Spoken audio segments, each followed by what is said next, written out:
Video like जरूर कर लीजिए और ऐसे वीडियो लगातार फ्री में पाने के लिए चैनल को तुरंत सब्सक्राइब कर लीजिए और बेल आइकन को जरूर टैप कर लीजिए ताकि आगे भी सारे वीडियो आपको मिलते रहे। यूट्यूब में फॉलो करते हैं तो प्लीज ये वाला फ्री टेलीग्राम चैनल जरूर ज्वाइन कर लीजिएगा। सारे नोटिफिकेशन, सारे अपडेट यहीं पे आते हैं, ध्यान रखिए। Good afternoon everyone. आज की डेट है 9 जनवरी। Welcome you all to study for civil services. आज के करंट अफेयर्स में किसी को भी पीडीएफ चाहिए हो तो ये हमारा पेड ग्रुप है। इसको ज्वाइन करके आपको सारी जो भी पीडीएफ चाहिए है वो मिल जाएंगी। एंड साथ ही साथ वीकली करंट अफेयर्स भी अपलोड किए जा चुके हैं। टेलीग्राम चैनल का लिंक है डिस्क्रिप्शन बॉक्स में भी मिल जाएगा आपको। आर्टिकल्स को स्टार्ट करने से पहले मैं बता दूं कि स्टडी फॉर सिविल सर्विसेज के मेन चैनल पे प्लेसेस इन न्यूज 2 महीनों की, एक तो अक्टूबर और एक नवंबर, ये दोनों ही अपलोड किए जा चुके हैं। दिसंबर का भी जल्दी ही अपलोड हो जाएगा। एंड साथ ही साथ दिसंबर मंथ के सारे वीकली करंट अफेयर्स भी हो चुके हैं कवर। इन सब से आपके जो लेफ्ट ओवर टॉपिक्स हैं प्लेसेस इन न्यूज, जैसे ज्योग्राफी के कुछ मैपिंग के टॉपिक्स हो गए, वो भी कवर हो जाएंगे। वीकली में आपका सारा रिवीजन हो जाएगा और उसके बाद एट लास्ट आपकी पूरी रिवीजन किस में हो जाएगी? मंथली करंट अफेयर्स में। तो करंट अफेयर्स की पूरी पूरी तैयारी यहाँ से हो जाएगी। वहीं जो बच्चे पूछते हैं कि डेली करंट अफेयर, जैसे कल परसों भी काफी कमेंट्स थे इसके ऊपर। देखिए, डेली करंट अफेयर्स का जो मेन टारगेट रहता है वो मेंस के लिए रहता है, जबकि प्लेसेस इन न्यूज, वीकली और मंथली करंट अफेयर्स का टारगेट प्रीलिम्स जैसे एग्जामिनेशंस के लिए रहेगा। सो डेली वाले जो आप अभी फॉलो कर रहे हो वो mains answer writing GS1, GS2 and GS3 पे ज्यादा फोकस करते हुए मैं रखती हूँ, बिकॉज GS4 आपका केस स्टडीज और उन सब में चला जाता है और ऑप्शनल वगैरह में चली जाती हैं चीजें। तो GS1, 2, 3 में हमें ये सारे टॉपिक्स को कवर अप करना है। ठीक है। आज के आर्टिकल्स में जैसे सबसे पहला है विदेश में भारतीय कैद और हस्तक्षेप, क्योंकि बहुत ज्यादा यूएसए और कनाडा की तरफ से बहुत सी प्रॉब्लम्स देखने को मिल रही है। और जब से ये मूवी आई है डंकी, उसके बाद से तो इन्होंने काफी सारी नई नई चीजों को हाईलाइट करा है, तो वो भी डिटेल में समझेंगे। फिर है bio credits. Next, outer space का एक्सप्लोरेशन 2024 में इसरो के क्या क्या प्लान्स हैं। 2023 का जैसे खत्म हुआ था तो हमने 2023 का इसरो का पूरा डिटेल में स्टडी किया था कि इसरो ने क्या क्या चीजें कंप्लीट कर ली हैं। अब 2024 में क्या क्या टारगेट्स रखे हैं वो डिस्कस करेंगे। फिर इंडिया की economic crossroads, small saving scheme, और लास्ट में 2 क्वेश्चंस करते हुए मेंस आंसर राइटिंग का एक क्वेश्चन सॉल्व करते हुए चलेंगे। सबसे पहली चीज, इंडियंस पीपल जो विदेश में रहते हैं। देखो, सबसे पहली बात तो अगर मैं डायस्पोरा की बात करूं, डायस्पोरा एक इंग्लिश वर्ड, इसका हिंदी में मीनिंग होता है प्रवासी।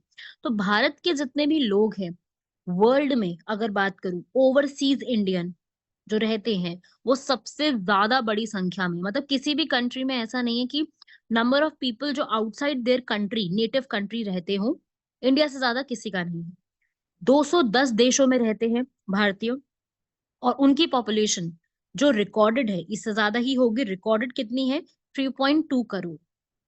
ठीक है, इतने ज्यादा जनसंख्या में भारतीय लोग बाहर के देशों में रहते हैं, जिन्हें प्रवासी कहते हैं। दिसंबर 2021 के डेटा के अनुसार, ठीक है, क्योंकि इसके बाद का डेटा अवेलेबल नहीं है, ऐसे इतने ही सारे हमारे भारतीय हैं जो बाहर रह के जेलों में बंद हैं, विदेश की जेलों में। करीब 9,500, 9,500 इंडियंस ऐसे हैं जो कि बाहर की जेलों में बंद है। और सबसे ज्यादा कहाँ पे है? Middle east. मिडल ईस्ट में क्या क्या आता है? सारी gulf countries, UAE, Saudi Arabia, Dubai. Dubai में तो सबसे ज्यादा इंडियन डायस्पोरा रहता है। तो हमारी मिनिस्ट्री ऑफ एक्सटर्नल अफेयर्स के अकॉर्डिंग जो एनआरआईज हैं, नॉन रेसिडेंट इंडियंस, वो यहाँ पर 1.3 करोड़ की जनसंख्या में रहते हैं। एनआरआईज और PIO, persons of Indian origin, इसके बारे में मैंने अपनी जो है पॉलिटी की वीडियोस में डिटेल में एक्सप्लेन किया कि इनमें डिफरेंस क्या होता है और उनके पास कौन से राइट्स होते हैं और कौन से राइट्स नहीं होते हैं एज पर दी कॉन्स्टिट्यूशन। ठीक है। उसके बाद ये वाला पूरा प्रिजनर्स के बारे में बताया, जेलों में बंद हैं, अंडर ट्रायल्स हैं वो सारे। और ऐसा मिनिस्ट्री का कहना है कि ये नंबर और ज्यादा बड़ा हो सकता है। क्यों? क्योंकि बहुत सी कंट्रीज तो अपनी इंफॉर्मेशन शेयर ही नहीं करते, वो गोपनीयता जो कॉन्फिडेंशियलिटी होती है वो बना के रखना चाहते हैं। तो इस तरीके से ये पूरा एक डिस्ट्रीब्यूशन है। डेटा हमारे लिए इंपॉर्टेंट बन जाएगा, प्रीलिम्स में डेटा इंपॉर्टेंट बनेगा, और GS पेपर 3 में जो ये पूरा आंसर राइटिंग में ये डेटा आप यूज कर सकते हो। 89 जो है कंट्रीज में सबसे ज्यादा यहाँ पर देखा गया है। और मिडल ईस्ट में वो जो 9,500 में से 6,000 लोग तो केवल मिडल ईस्ट में ही है। और सबसे ज्यादा कहाँ पे है जो रिकॉर्डेड है वो है Saudi Arabia, UAE, Qatar, Kuwait, Bahrain, Oman. ये सारी कंट्रीज आपने देखा होगा, ये सारी कंट्रीज वो है जो कि रेड सी को बॉर्डर करती हैं, वही कंट्रीज हैं ये सारी। उसके बाद अगर बात करें तो बहुत कम परसेंटेज है जो कि नेपाल में है, Malaysia, Pakistan, China, Singapore, Bhutan, Bangladesh.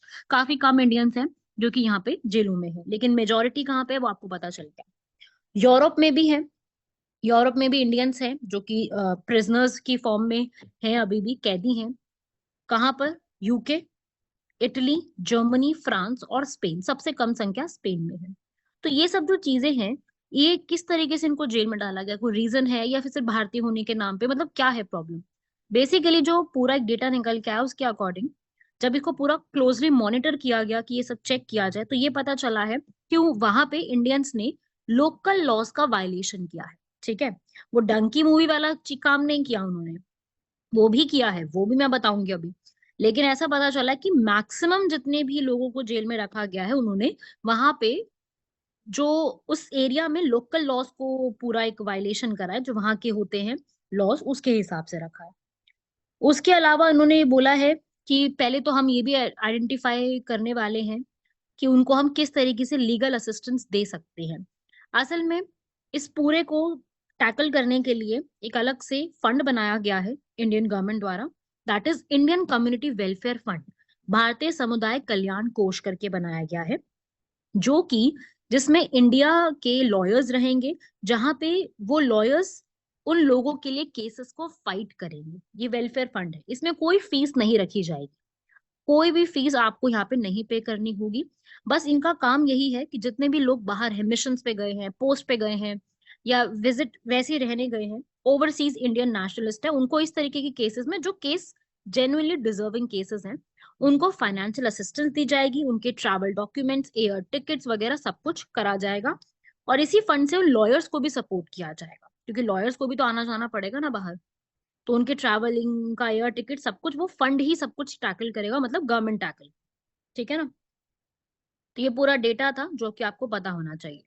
अभी गवर्नमेंट ने यहाँ पर एक डेटा, एक अग्रीमेंट साइन किया है जिसका नाम है transfer of sentenced persons. India ने 31 कंट्रीज के साथ इसको साइन करा है, जिसमें ये बोला है कि भाई जो भी व्यक्ति है जिसको भी जेल की सजा मिली हुई है, उसको सेंटेंस मिली है, ठीक है, उसको मतलब कारावास मिला है, तो मैक्सिमम कारावास तो वो वहां पे कर ही चुका है ना, वो जो कंट्री में गया हुआ है। लेकिन बचा कुचा जो उसका कारावास है, सेंटेंस है, वो वहां पर वो अपनी कंट्री में आके सर्व कर सकता है, अपनी कंट्री के जेलों में बंद रहेगा। हमने ये Australia, Brazil, Hong Kong, Iran, Israel, Kazakhstan, Korea, Qatar, Mongolia, Spain, Somalia, इन सब कंट्रीज के साथ साइन करा है, और ये वाइस वर्सा भी चलेगा। अगर उन कंट्रीज का कोई कैदी हमारे जेलों में बंद है, हमारे भारत की, तो वो बचा हुआ रिमाइंडर जो उसका होगा, रिमाइंडर, वो वहां पे जाके सर्व कर सकता है, राइट। तो इस तरीके से ये दो अग्रीमेंट्स भी हैं जो कि साइन किए, और इस अग्रीमेंट के तहत आज के टाइम तक करीब 86 टू 100 प्रिजनर्स को इंडिया लेके आया जा चुका है, और ऐसे ही 11 प्रिजनर्स को इंडिया से उनकी कंट्री तक वापस भेजा जा चुका है कि वो बची कुची जो भी सेंटेंस होंगी वो वहां पे सर्व करेंगे। तो पूरा डेटा क्लियर है, ये डेटा बहुत इंपॉर्टेंट है गवर्नमेंट की। यहाँ पर इसके बाद यही एक बनती है कि भाई जो भी इंडियन नेशनलिस्ट है, अगर वो जेन्युइनली उन्होंने कुछ खराब किया है तब तो ठीक है, लेकिन अदरवाइज अगर उनके ऊपर कोई भी गलत इल्जाम लगाया जा रहा है तो गवर्नमेंट को वहां पे देखना है। और एमनेस्टी जो होते हैं, एमनेस्टीज क्या होते हैं, जो ह्यूमन राइट्स होते हैं, ह्यूमन राइट्स के ऊपर भी पूरा चेक रखना है, उनको रिहैबिलिटेशन सेंटर्स, री इंटीग्रेशन कराने की पूरी कोशिश करनी है। मेरे हिसाब से ये जो अग्रीमेंट साइन किया गया ये एक इसी का ही एग्जाम्पल है। ये अग्रीमेंट हमारे लिए काफी इंपॉर्टेंट हो जाएगा, ट्रांसफर ऑफ सेंटेंस्ड पर्सन, उनको यहाँ पे वापस इंडिया लेके आने का। तो ये पूरा आर्टिकल हमारे इंडिया से जो लोगों को जेल में बंद किया गया है बाहर की जेलों में, या फिर किसी और फॉरेन पर्सन को इंडिया की जेलों में बंद किया गया, उसके पूरे डेटा पे बेस था, जिसमें हम लोगों ने डेटा कंप्लीट करा। 9,500 से ज्यादा लोगों को जेल में बंद किया गया है, क्यों किया गया, रीजन समझा, जो जो डेटा हमें अवेलेबल था वो सारा कंप्लीट किया। तो ये सारा डेटा प्रीलिम्स में डेटा इंपॉर्टेंट रहेगा, मेंस में जो इसका पूरा लिखा है हमने कि उनको लीगल असिस्टेंस मिलनी चाहिए, इंडियन कम्युनिटी वेलफेयर फंड बनाया गया लॉयर्स के लिए, ये और साथ ही साथ ट्रांसफर ऑफ सेंटेंस्ड पर्सन, ये बहुत इंपॉर्टेंट रहेगा मेंस पर्सपेक्टिव से, राइट। सेकंड आता है हमारे पास next, bio credits are life line. अब ये क्या चीज है, ये जो है अभी COP 15 जो है, COP 15 ये वो वाला नहीं है जो COP 28 वगैरह मैं बताती हूँ हमेशा, जो अभी रिसेंटली 2023 में दुबई UAE में किया गया है। ये जो है ये CBD का है, कन्वेंशन ऑन बायोलॉजिकल डाइवर्सिटी, जबकि जो COP 28 है वो ऑर्गेनाइज कराता है UNFCCC, United nation fund on convention of climatic change, तो वो अलग है, वो अलग पॉइंट है। ये COP 15 जो है ये CBD करवाता है, कन्वेंशन ऑन बायोलॉजिकल डाइवर्सिटी, मतलब कि जो जैव विविधता होती है उसके ऊपर पूरा किया गया है। और इसमें 2022 में एक डेक्लेरेशन अडॉप्ट की गई थी, कन्विंग मॉन्ट्रियल ग्लोबल बायोडाइवर्सिटी फ्रेमवर्क। जिसने ये नाम सुना अभी 100% मॉन्ट्रियल, जिसने भी अगर एनवायरनमेंट को अच्छे से पढ़ा है, मॉन्ट्रियल प्रोटोकॉल तो पढ़ा ही होगा। मॉन्ट्रियल क्या है, मॉन्ट्रियल एक जगह का नाम है, कहाँ पे, कनाडा। जैसे दिल्ली में कोई डिक्लेरेशन होगा तो हम क्या बोलते हैं, दिल्ली डिक्लेरेशन, है ना। जैसे अभी G20 कंप्लीट हुआ तो क्या अडॉप्ट किया गया उसमें, दिल्ली डिक्लेरेशन। ऐसे ही मॉन्ट्रियल में, जगह का नाम है कनाडा में, वहां पे एक अग्रीमेंट साइन किया तो वो बन गया मॉन्ट्रियल प्रोटोकॉल। अब Kunming Montreal global diversity framework adopt किया गया है, जिसमें 23 टारगेट्स हैं हमारे बायोडाइवर्सिटी का सस्टेनेबल यूज करने के लिए। ठीक है, अब इसमें क्या है, एक कॉन्सेप्ट आया है बायो क्रेडिट्स, एक लाइफलाइन के रूप में बोला गया है बायो क्रेडिट्स, ताकि जितने भी हम इसमें टारगेट डिसाइड करे हैं इस मॉन्ट्रियल प्रोटोकॉल के तहत, उसमें उसको करेंगे कैसे, उसको टारगेट को अचीव करने के लिए फाइनेंशियल प्रोसेस होगा। तो फाइनेंसेस कहाँ से आएंगे, उसे कहते हैं बायो क्रेडिट्स। बायो का मतलब यहाँ पे क्या है, बायोडाइवर्सिटी, एंड क्रेडिट का मतलब एक credit of line loan supply करना, जिसमें ग्रीन हाउस गैसेस के एमिशंस को कंट्रोल करने के लिए जो है आराम से क्रेडिट्स दिए जाएंगे, राइट। ये COP 15 में अभी लॉन्च किया गया है ताकि बायो क्रेडिट्स को सपोर्ट किया जा सके। तो क्लियर हो गया बायो क्रेडिट्स है क्या चीज। अब ये कैसे होगा ये सब अभी डिटेल अवेलेबल नहीं है, अभी सिर्फ इतना ही बताया गया कि ऐसा किया जाएगा। इसके लिए एक पूरा ऑर्गेनाइजेशन बनाई जाएगी UK में, और वो सारा कुछ यहाँ पे बायोडाइवर्सिटी क्रेडिट्स कंट्रीज को प्रोवाइड करेगा। ठीक है, तो इसमें कुछ चैलेंजेस भी आएंगे ऑब्वियसली, बड़ा काम है, चैलेंजेस देखने को मिलेंगे इसमें। तो पूरा फिगर आउट करना कि इसको कैसे रेगुलेट करना, इसका मॉनिटर कौन करेगा, UK में रखा गया है, कैसे इसको देखा जाएगा, तो वो भी एक प्रॉब्लम है अभी। और उसके बाद क्या ये फंड जो है वो रिक्वायर्ड फंड में शामिल हो पाएगा, लाइक इतना अमाउंट इसमें आ जाएगा। जैसे मैंने आपको बताया था COP 28 में एक अलग से फंड बनाया गया है, लॉस एंड डैमेज फंड, इससे क्वेश्चन आने का हाई चांस है। मतलब कि जिन कंट्रीज को भुगतना पड़ा बाकी कंट्रीज की वजह से, जैसे India, USA, China, Russia, UK, इन कंट्रीज में जो डेवलपमेंट हो रही है, इंडस्ट्रियल सेटअप हो रहे हैं, उनकी वजह से बाकी कंट्रीज को जो नुकसान झेलना पड़ा, उसका कंपनसेशन फंड क्या बनाया गया है, loss and damage fund, right. ऐसे ही इसमें बायो क्रेडिट जैसा एक फंड बनाया जा रहा है, मोर और लेस दोनों फंड एक जैसे ही है। Loss and damage fund compensation में काम करेगा, और ये बायो क्रेडिट है वो बायोडाइवर्सिटी प्रोटेक्शन के लिए फंड में काम करेगा। और इसके एक चीफ बायोडाइवर्सिटी ऑफिसर बनाए जाएंगे जो इसको पूरा चेक करेंगे। और उन्होंने ही, जो पर्सन यहाँ पे बनाए गए हैं, CBO, वो वैल्यू नेचर एक कंपनी के फाउंडर भी है। ठीक है, तो उनको ये कार्यभार दिया गया है पूरा, क्योंकि इंडिया एक बायो इकोनॉमी है, हम लोग यहाँ पर बहुत ज्यादा ग्रोथ कर रहे हैं, तो हमें भी बायो क्रेडिट्स की काफी ज्यादा जरूरत है। ह्यूमन पॉपुलेशन में इंडिया 17% होल्ड करता है, 17% हमारे बायोडाइवर्सिटी हॉटस्पॉट्स भी हैं, example western Ghats, Andaman Nicobar, right, Sundarbans, ये हमारे बायोडाइवर्सिटी हॉटस्पॉट है। तो हम लोग बायोडाइवर्सिटी में भी कहीं ना कहीं लीड कर रहे हैं, पूरे वर्ल्ड में 17% हमारा ही यहाँ पे योगदान है। तो उनको कंजर्व करने के लिए भी हमें क्या चाहिए, बायो क्रेडिट्स चाहिए, कुछ अमाउंट चाहिए जिसमें हम लोग बायोडाइवर्सिटी को के लॉस को रोकना, क्लाइमेट चेंज को रोकना, ओवर एक्सप्लॉयटेशन ऑफ रिसोर्सेज को रोकना, और पॉल्यूशन तो सबसे बड़ा रीजन है ही है। प्लस जो स्पीशीज यहाँ पे तबाह होती जा रही है, इन्वेजिव होती जा रही है, उनको भी रोकना, राइट। तो इंडिया में अभी ये टर्म बहुत ज्यादा पॉपुलर नहीं हुई है, बट धीरे धीरे करके ये चीज भी अभी पॉपुलर होने लग जाएगी, राइट। ये था हमारा सेकेंड आर्टिकल, बायो क्रेडिट्स। तो loss and damage fund and bio credits में क्या डिफरेंस है याद रखना, कौन सी कॉन्फ्रेंस में किसमें क्या बोला गया था वो भी याद रखिएगा। बढ़ते हैं हमारे थर्ड आर्टिकल की तरफ, वो है 2024 का आउटर स्पेस एक्सप्लोरेशन। बिकॉज 2023 में बहुत सारे स्पेस मिशंस किए गए हैं, be it NASA, be it ISRO. Like ISRO ने Chandrayaan 3 lunar south pole region explore किया, नासा ने भी अपने एक्सप्लोर किए। अब 2024 में बहुत सारे नए नए प्लान्स आ रहे हैं, जैसे नासा का आर्टेमिस प्लान है, ठीक है, यूरोपा क्लिपर है, जुपिटर के मून को यहाँ पर पूरा एक्सप्लोर करना, ठीक है, जुपिटर के जो लार्जेस्ट मून है, यूरोपा नाम है, उसको पूरा एक्सप्लोर करना। ऐसा बोला गया कि यूरोपा जो मून है वो अपने मून से, जो अर्थ का मून है उससे थोड़ा सा ही छोटा है, तो उसको यहाँ पर एक्सप्लोर करना। इवन जो साइंटिस्ट हैं उनका ऐसा कहना है कि उसमें आइस शेल हो सकता है, सॉल्ट वाटर ओशन हो सकता है, और पूरे अर्थ के ओशन पे जितना भी वाटर है उससे ज्यादा 2 गुना पानी जुपिटर के मून पे देखने को मिल सकता है। और ये पूरा एक स्टार्ट किया जाएगा, फर्स्ट प्रोग्राम ये वाला यूरोपा। सेकंड प्रोग्राम स्टार्ट हो रहा है आर्टेमिस सेकंड, जो कि मून की तरफ जाएगा, आर्टेमिस प्रोग्राम। आर्टेमिस क्या चीज है, आर्टेमिस जो है ना, अपोलो की ट्विन सिस्टर का नाम है ग्रीक माइथोलॉजी के अकॉर्डिंग। तो ये एक प्लान स्टार्ट किया जा रहा है जिसमें एस्ट्रोनॉट्स जाएंगे, ये मैन्ड मिशन है, अनमैन्ड नहीं है। अच्छा, इंडिया ने बहुत कम ही मैन्ड मिशन प्लान करे हैं, इवन जो हमारा चंद्रयान 3 था वो भी अनमैन्ड ही मिशन था, ठीक है। तो ये around the moon Artemis programme होगा। एक वाइपर प्रोग्राम है, VIPER फुल फॉर्म है उसकी, volatile investigating polar exploration rover, ठीक है, मून के साउथ पोल तक जाने के लिए। बिकॉज इंडिया आज के टाइम पे चंद्रयान 3 के अकॉर्डिंग मून के साउथ पोल पे पहुंचने वाला पहला कंट्री बन चुका है।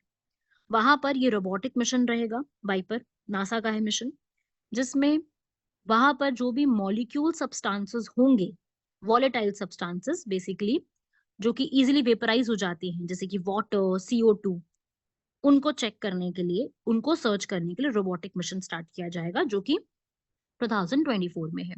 तो नासा के भी आप देख रहे हैं काफी सारे मिशन है, मैंने इसरो के बताए हैं, नासा के भी आप लोगों ने ध्यान रखने कि किससे जुड़ा हुआ है। एक तो यूरोपा हो गया जुपिटर के मून की स्टडी के लिए, आर्टेमिस हो गया पूरा मून को, मून के एक तरीके से मून तक पहुंचने के लिए ही है, और ये मैंड है क्योंकि 4 एस्ट्रोनॉट्स जाएंगे 10 दिनों के मिशन के लिए। वाइपर ये मून के साउथ पोल में वॉलेटाइल सब्सटेंसेस के लिए है। ऐसे ही यहाँ पर प्लैनेट के एक्सप्लोरेशन के लिए प्राइम 1 मिशन है, ठीक है, जिसमें मून के ऑर्बिट को पूरा एक्सप्लोर किया जाएगा। ये थे नासा के। ऐसे ही जैक्सा जो जापान की है, जापानीज एरोस्पेस एक्सप्लोरेशन एजेंसी, ये भी रोबोटिक मिशन स्टार्ट कर रहा है, ऑलरेडी इन्होंने अपना मिशन स्टार्ट कर दिया है, पहुंच भी गया है इनका लैंडर। बाकी अभी इसमें डिटेल और आएंगी, लेकिन अभी एक मून एक्सप्लोरेशन मिशन है MEM के नाम से, जिसमें मार्स के मिशन, मार्स के 2 मून्स हैं, फोबोस और डीमोस, ठीक है। जब भी आपने सोलर सिस्टम पढ़ा होगा वहां पे ये टॉपिक जरूर कवर किया होगा, तो वहां पे चेक करने के लिए इसको बनाया, जो कि 3 सालों के लिए ऑपरेटेड रहेगा। ऐसे ही नासा का डार्ट मिशन है।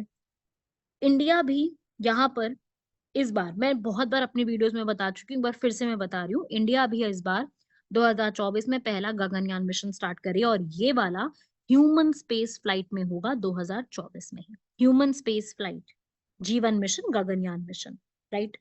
तो ये गगनयान मिशन हमारा रहेगा स्पेस एक्सप्लोरेशन के लिए।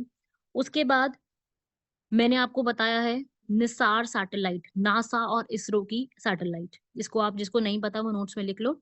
N for NASA, I for ISRO. सार से क्या है, सिंथेटिक एपर्चर रेडार, जो कि इंडिया में आ चुकी है सैटेलाइट, और ये लॉन्च हो जाएगी in the first half of 2024 from Sriharikota, Andhra Pradesh. और साथ ही साथ इंडिया और US से एक और मिशन प्लान कर रहे हैं, that is international space station बनाया जाएगा 2024 में। इसके ऊपर अभी ज्यादा इन्फॉर्मेशन नहीं है, लेकिन ये भी एक मिशन होगा। तो इसरो और नासा के भी 2 जॉइंट मिशन है, एक इंटरनेशनल स्पेस स्टेशन को बनाने का, दूसरा निसार सैटेलाइट का। राइट। तो ये थे कुछ मिशंस जो कि आपको पूरे डिटेल में पता होने चाहिए, और ये सारे मिशंस हमारे, एक तो जीएस पेपर 3 में पूछता है कि आपको अचीवमेंट्स बताने और फ्यूचर प्रोजेक्शंस बताने हैं, तो आप मेंस आंसर राइटिंग में पूरा लिख सकते हो। जीएस पेपर 3 में पूरा ये आ सकता है। और दूसरा आपका प्रीलिम्स में ही सीधा सीधा सवाल बन सकते हैं, कौन से मिशन का क्या है, किसके कौन से कैसे मून्स हैं, वो सब चीजें। ठीक है भाई, बढ़ते हैं हमारे नेक्स्ट आर्टिकल की तरफ, इंडिया की इकोनॉमिक डेवलपमेंट, जिसमें इंडिया आज के टाइम पे जॉब क्रिएशन की प्रॉब्लम से जूझ रहा है, जबकि आज के टाइम पे एंटरप्रेन्योरशिप और स्किल डेवलपमेंट काफी इंक्रीज हो गया है। सबसे ज्यादा अभी आज के टाइम पे सर्विस सेक्टर पे फोकस हो रहा है, और जॉब कैसे क्रिएट की जाए इसका सबसे बड़ा यहाँ पर बात चल रही है। अब ये भी बोला जा रहा है कि ट्रेजेक्ट्री जो बताई गई है कि इंडिया जो है वो 2025 तक आते आते 5 ट्रिलियन की इकोनॉमी बन जाएगा। सो इसका, अगर इसका हम देखें 5 ट्रिलियन की इकोनॉमी बनेंगे, दैट मीन्स हर सिटीजन जो है इंडिया का वो इकोनॉमिकली बेटर हो जाएगा, राइट। तो हमारा फोकस जो है ना आज के टाइम पे वो टोटल जीडीपी पे है, जबकि ऐसा नहीं होना चाहिए। हमें पर कैपिटा जीडीपी देखनी चाहिए, बिकॉज एवरी पर्सन कितना कितना कैसे कर पा रहा है इकोनॉमिकली, वो फोकस होना चाहिए पर कैपिटा।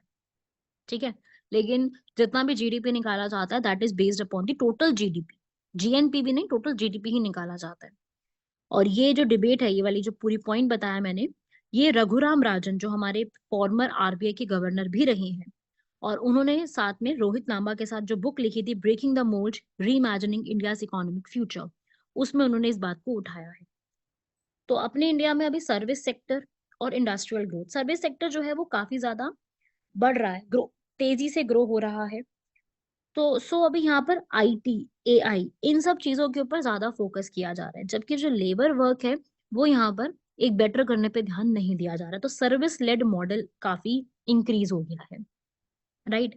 तो ये वाला आर्टिकल हमसे कुछ बहुत ज्यादा नहीं पूछा जाएगा मे इसमें प्रीलिम्स में, हाँ मेंस में इससे क्वेश्चन बन सकते हैं, क्योंकि ये सॉल्यूशंस और भी निकाले जा रहे हैं,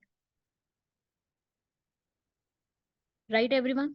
तो इस तरीके से इंडिया की इकोनॉमिक स्ट्रैटेजी, सोलर मिशन लेके आना, इन्वेस्टमेंट को ग्रो करना, स्किल डेवलपमेंट और एंटरप्रेन्योरशिप की ministry, PDS, rural development programme, rural youth for self employment, ये सब चीजें काफी ज्यादा इंक्रीज हो रही है। आप इसको रीड कर सकते हो, ये सब मैंने पहले भी अपने वीडियोज में काफी एक्सप्लेन किया हुआ है। Last article small saving schemes है यहाँ पर।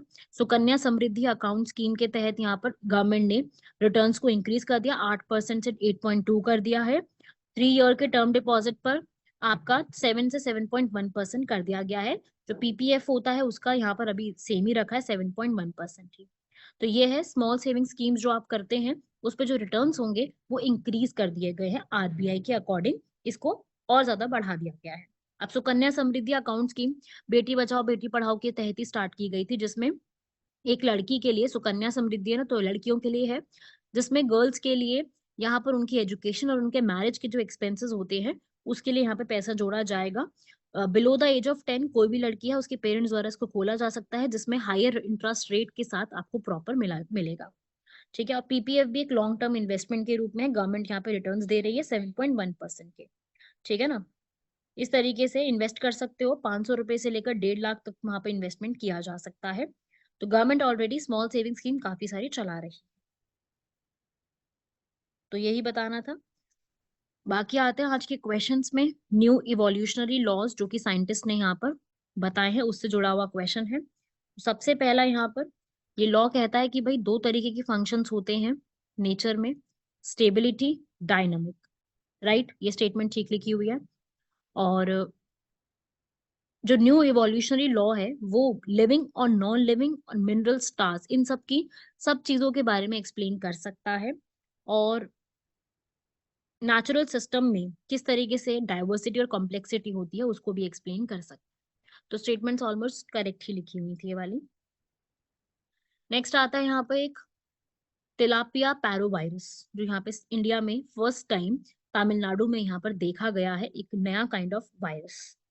तो इंडिया ने यहाँ पर जो एक पहला देखा है तिलापिया पैरोवायरस, पार्वो वायरस, तमिलनाडु में, जिसमें पाम्स में ये जो है कृषि की भूमि में अगर पनपता है तो वहां पे मृत्यु होने का चांस बढ़ गया है, और प्रयोगशाला लेबोरेटरीज में 100% ही उसकी डेथ निश्चित है, ऐसा बताया गया है।